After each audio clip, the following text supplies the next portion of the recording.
RCG's slogan for the general election is "Don't vote, fight for socialism." Why is the RCG not calling for a vote for Corbyn? There are a number of reasons why we're not calling for a vote for Corbyn. Firstly, we have to ask our question, has Corbyn changed the nature of the Labour Party?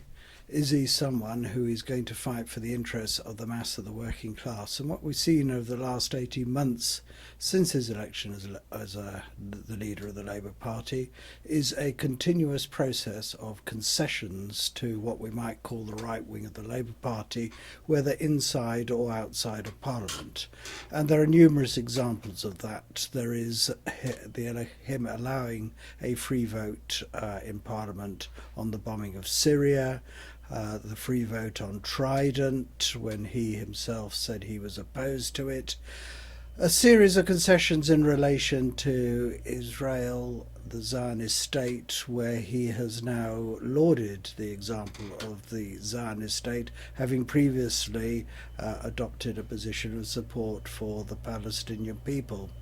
So given the pressure that was on him in making those concessions, you have to wonder the extent of the pressure on him were he to be elected Prime Minister as a result of a Labour victory. But the point really is that he hasn't changed the Labour Party. We were promised a new movement against austerity. Far from any new movement, all we have seen is a consolidation of support for the electoral aims of the Labour Party. There's been nothing out on the streets, far from it. He has instructed in 2016 Labour councils not to set an illegal budget and so protect the mass of the working class within the boundaries of those councils. And underneath that all is the inability of any leader to actually change the character of what has always been a racist, imperialist, warmongering, anti-working class party. It would be idealism to pretend that someone such as he could change the character of the Labour Party. And in the absence of any movement, we know that what will happen is that he and a Labour government would just adapt to the needs of British imperialism, and they will signal through the election campaign that they are capable of running the affairs of British imperialism, and that any reform they might propose would not in any way undermine the fortunes of British imperialism as it faces its enormous crisis and indeed a situation of world crisis. Okay, so what do you make, though, of the vicious attacks against Corbyn from the right wing of the Labour Party?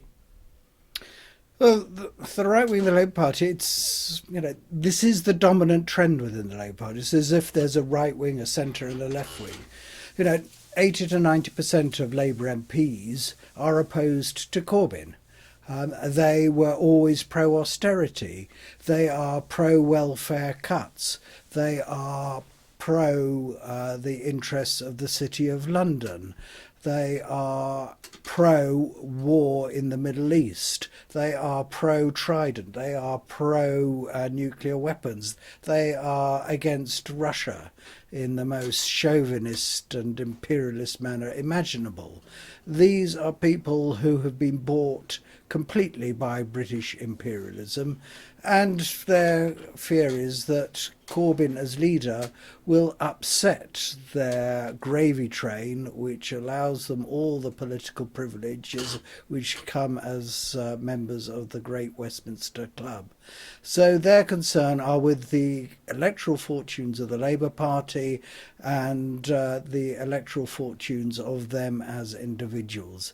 So they are very concerned about ensuring that Labour remains respectable to what they imagine is a predominantly racist, chauvinist electorate. And it is to that they wish to make concessions, and alongside that to ensure that the real electorate to which they wish to represent and to which they wish to make their pitch, the sort of better off sections of the working class, are satisfied that their material interests would be answered by an incoming Labour government. And this means in the current context that those privileges are paid for by deepening poverty for the mass of the working class. So it's about their fortunes, their future, as an extremely privileged layer within British capitalism, British imperialism, and they were desperately concerned that Corbyn, as leader, is going to lead the Labour Party into oblivion because of his mildly social democratic pretensions. And lastly, what can people do to build an independent and united working class movement in Britain? Well, the first thing is you have to build it against the Labour Party out on the streets. And at all times you have to represent and stand for the interests of the mass of the working class, and particularly its poorer sections. I mean, we're talking about 3 million children who face the prospect of hunger, according to a parliamentary report, in the summer period. We're talking about 1,200,000 nearly people having to go for food parcels to Trussell food banks. We're talking about the 80% of those who have got jobs in the last couple of years living in working in precarious conditions. We're talking about the 12% fall in real living wages since 2007. For some, that has been up to 20%, particularly for those in the less skilled occupations. So those are the forces that we have to represent, and at a certain point they will challenge the ruling class because they will have no choice. And we have to be crystal clear about the role of the Labour Party, of the trade union leadership, and those who applaud the Labour Party and Corbyn. Their aim in life is to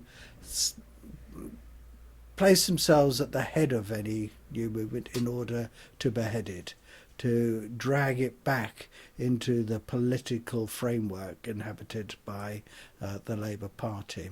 So out on the streets where people live is where we have to be, and relating to anything that moves against austerity, against war, against racism. It's a very basic task that we face, but then we are living in a very reactionary world where, we have a major job to rebuild the socialist movement, and it's on that basis that we have to make our appeal to these ever poorer sections of the working class. Their needs cannot be met within the framework of capitalism, within the framework of imperialism. Socialism is, in fact, becoming more and more a practical necessity if any of the problems facing the working class in this country or throughout the world are to be resolved.